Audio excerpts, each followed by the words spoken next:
We are live. Welcome, YouTube, Facebook, LinkedIn, and Twitter. So, thank you so much for joining tonight. Um, so, tonight, oh, there we go.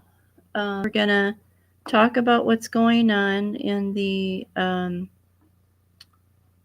bookstore, and what's going on with whatnot, and also the estate find store, which is along with the non-book items, although there are some paperbacks and things there, but and modern type books too.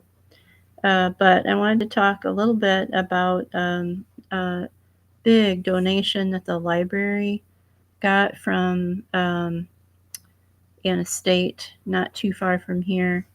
And so we've gotten in a bunch of really nice antique books and also ephemera like crazy, like old paper, that type of thing, which a lot of people like. If they like old books, a lot of times they like ephemera too.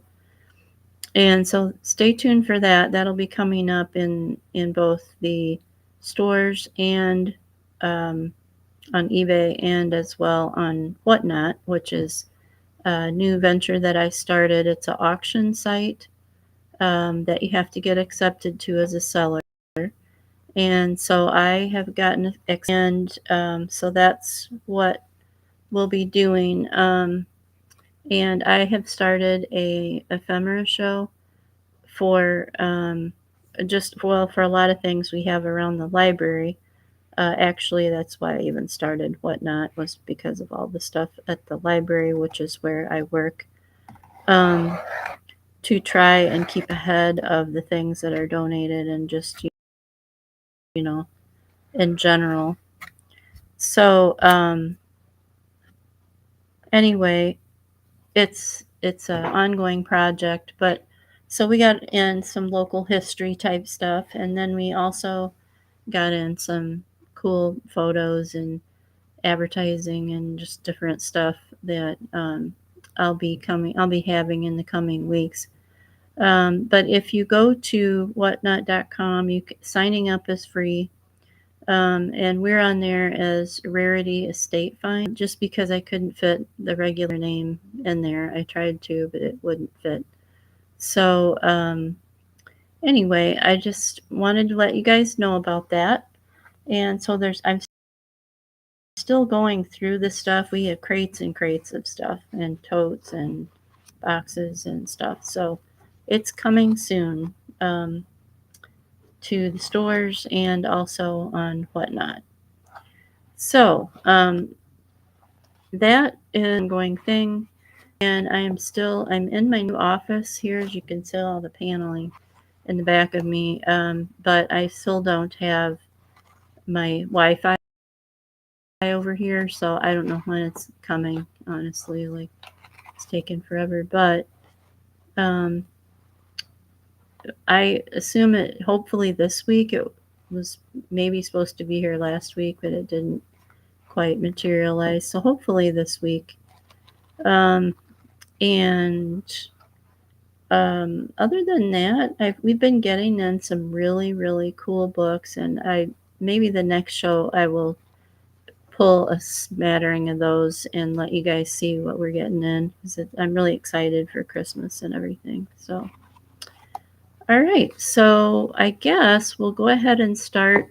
We're still reading Agatha Christie's Sleeping Murder, and for you on Instagram, there's that. Oh, it's backwards for you guys. That's weird. Um, it's usually right looking for you guys, but anyway, so that's what we're reading, and I will just jump right in. We're in chapter 12, and chapter 12 is titled Lily Kimball. So, where we're at with this story, if you have not read Agatha Christie's Sleeping Murder, it's about this one house with her husband, in England on the shore. Excuse me. And she goes in to look at it and moves in and everything, and she feels this feeling of like deja vu, like she's been there before, perhaps, you know. And so she tries to figure out why, and she thinks that maybe she lived on. So she was trying to figure out if that was true. And so she's talking to all these people about, you know, is that a possibility? Did her dad live anywhere near here when they were little? Because she had lived in England when she was a child. So, come to find out, they did live there. And so she's in the process of figuring out what happened when she was a child and why does she remember certain memories and things like that. So that's kind of where we're at. We're talking about her dad who ended up in a mental hospital because he thought that he killed his wife, but he really didn't, but he thought he did. And so, anyway, so that's kind of where we're at. So it says Lily Kimball spread a couple of old newspapers on the kitchen table in readiness for draining the chipped potatoes which were hissing in the pan. Humming tunelessly melody of the day, she leaned forward, aimlessly studying the newsprint spread out before her.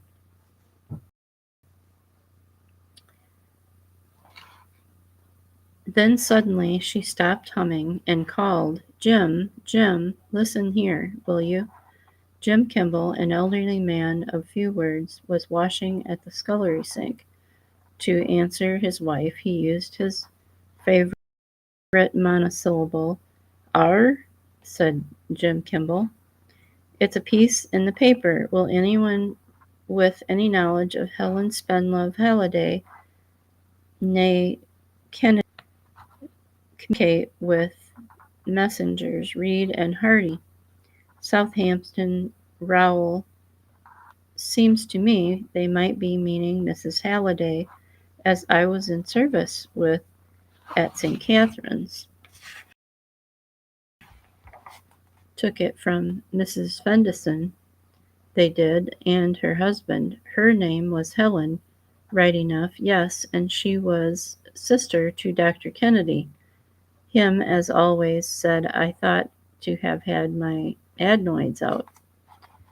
There was a momentary pause, as Mrs. Kimball adjusted the frying chips with an expert touch.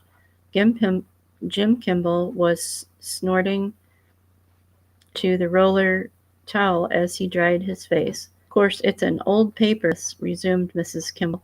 She studied its date, nigh on a week or more old. Wonder what it's all about. Think as there's any money in it, Jim?" Mr. Kimball said noncommittally. "Might be a will or something," speculated his wife. "Powerful lot of time ago."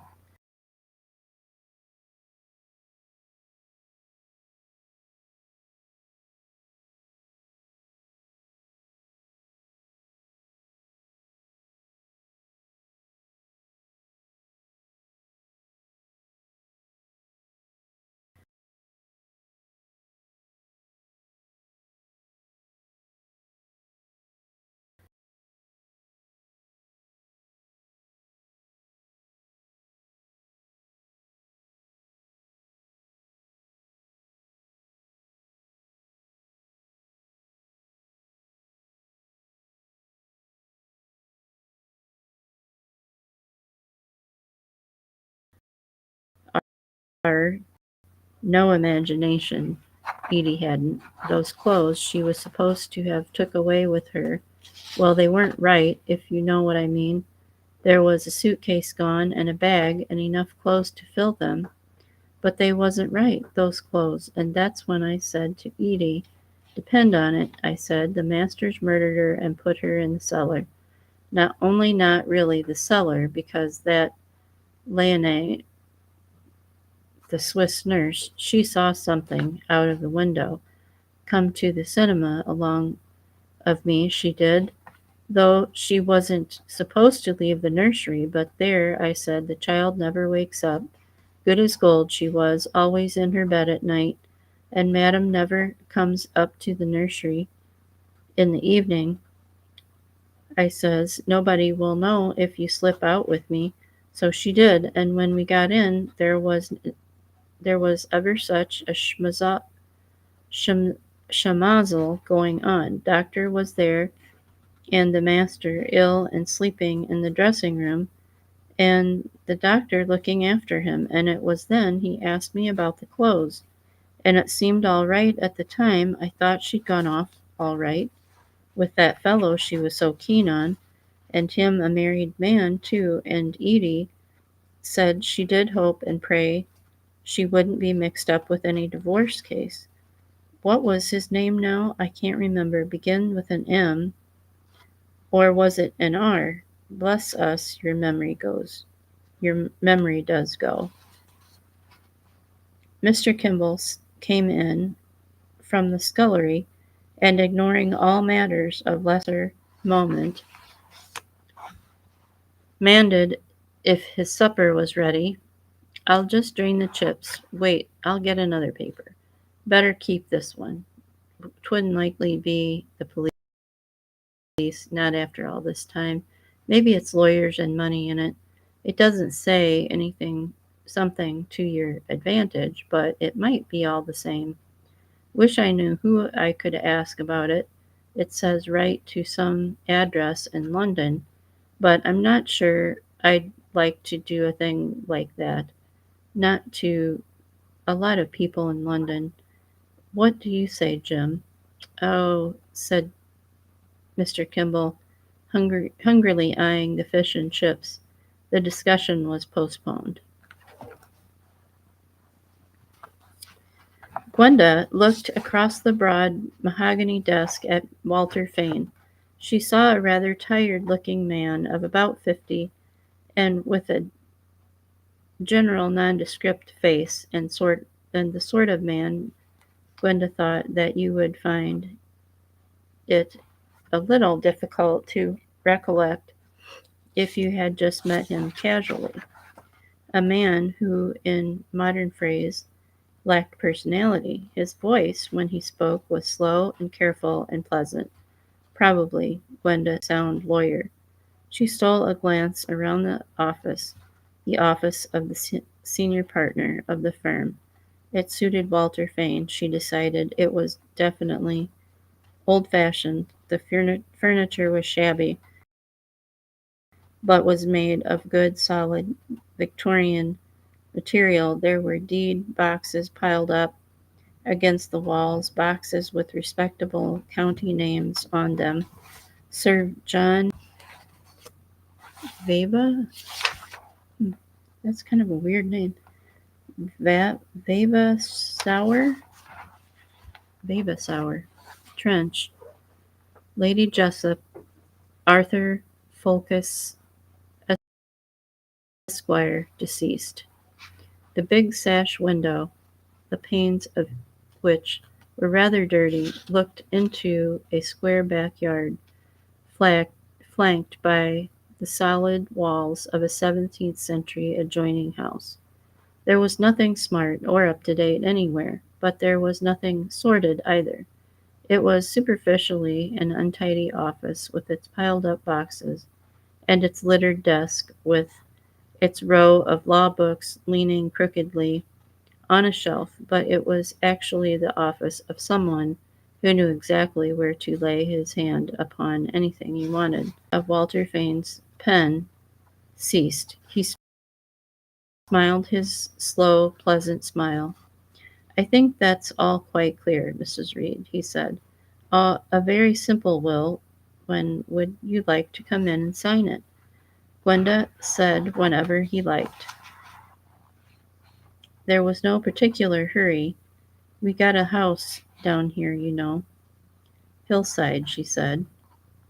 Walter Fane said, glancing down at his notes. Yes, you gave me the address. There was no change in the even tenor of his voice. It's a very nice house, said Gwenda. We love it. Indeed. Walter Fane smiled. Is it on the sea? No, said Gwenda. I believe the name has changed. It used to be St. Catherine's. Mr. Fane took off his pince-nez. He polished them with a handkerchief, looking down at the desk. Oh, yes, he said, on the Leahampton road. He looked up, and Gwenda thought how different people who habitually wear glasses look without them. His eyes, a very pale gray, seemed very strangely weak and unfocused. It makes his whole face look, thought Gwenda, as though he isn't really there. Walter Fane put on the pince-nez again. He said in his precise lawyer's voice, I think you said you did make a will on the occasion of your marriage. Yes, but I'd left things in it so various relatives in New Zealand who have died since. So I thought it would be simpler really to make a new one altogether, especially as we mean to live permanently in this country.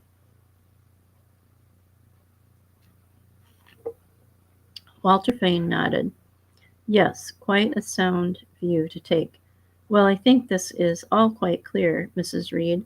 Perhaps if you come in the day after tomorrow, will 11 o'clock suit you? Yes, that will be quite all right. Gwenda rose to her feet, and Walter Fane rose also. Gwenda said with exactly the little rush she had rehearsed. I asked especially for you because I believe that you once knew my mother. Indeed, Walter Fane put a little additional social warmth into his manner. What was her name? Halliday, Megan Halliday. I think I've been told that you were once engaged to her. A clock on the wall ticked. 1, 2, 1, 2, 1, 2. Gwenda suddenly felt her heart beating a little faster. What a very quiet face Walter Fane had. You might see a house like that, a house with all the blinds pulled down. That would mean a house with a dead body in it. What idiotic thoughts you do have, Gwenda. Walter Fane, his voice unchanged, unruffled, said, No, I never knew your mother, but I was once engaged for a short period to Helen Kent, who afterwards married Major Halliday as second wife. Oh, I see. How stupid of me. I got it all wrong. It was Helen, my stepmother. Of course, it's all long before I remember.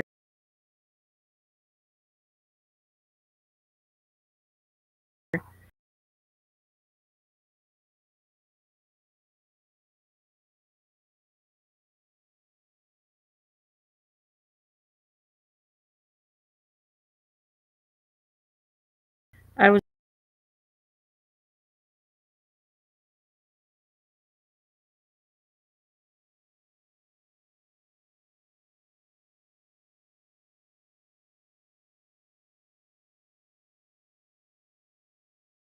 only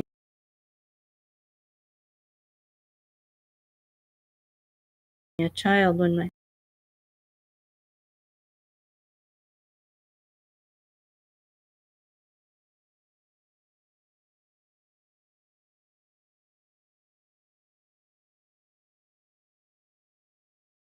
father's second marriage.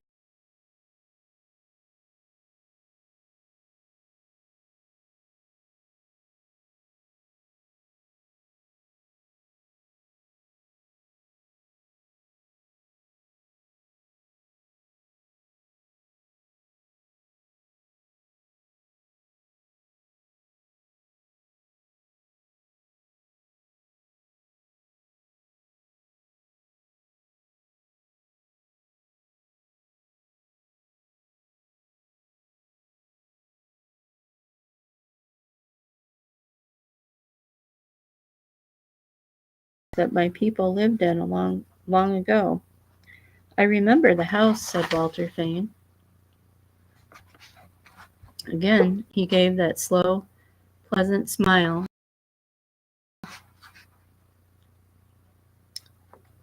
You may not read, but I rather imagine I used to give you piggybacks once. Gwenda laughed. Did you really? When you're quite an old friend, then you're quite an old friend, aren't you? I can't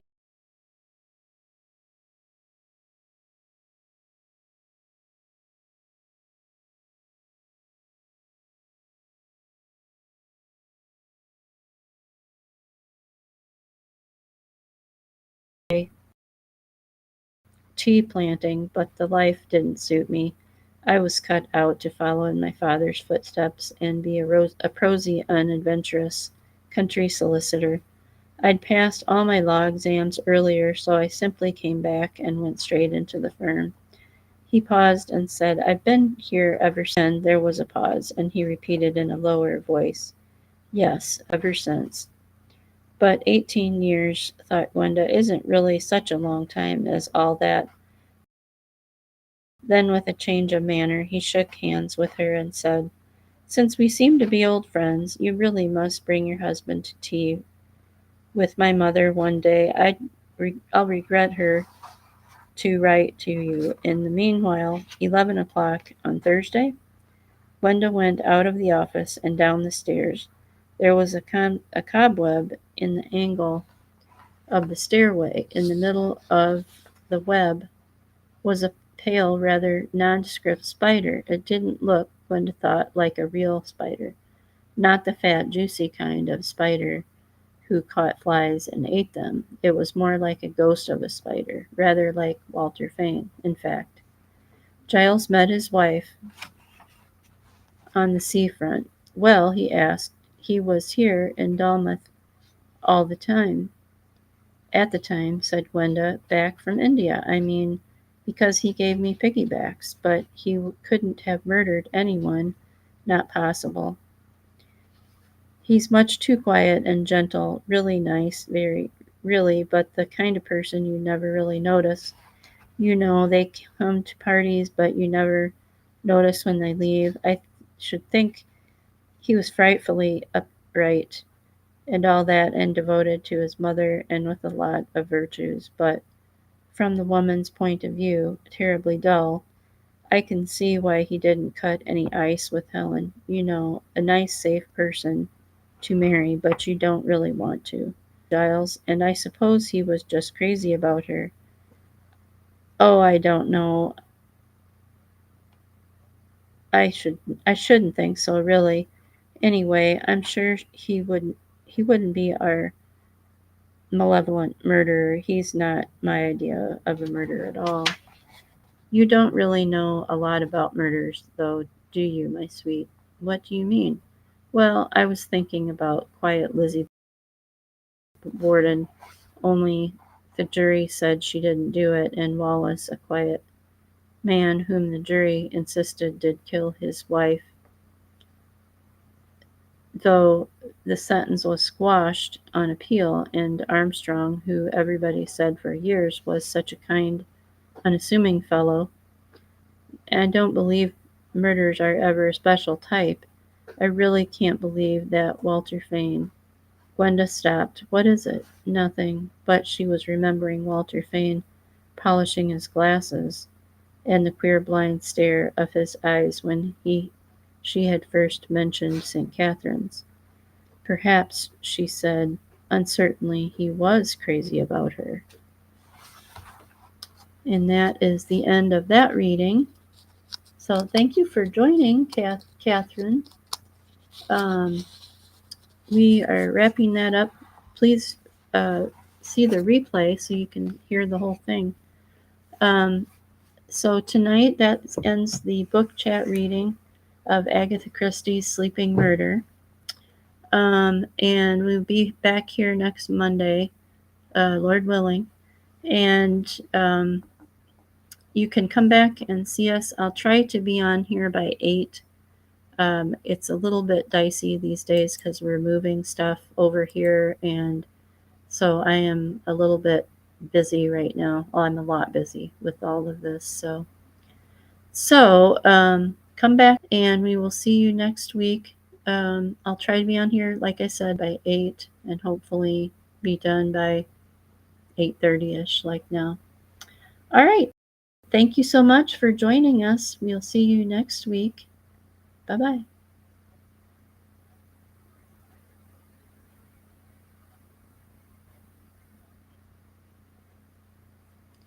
Bye, guys. Have a great week.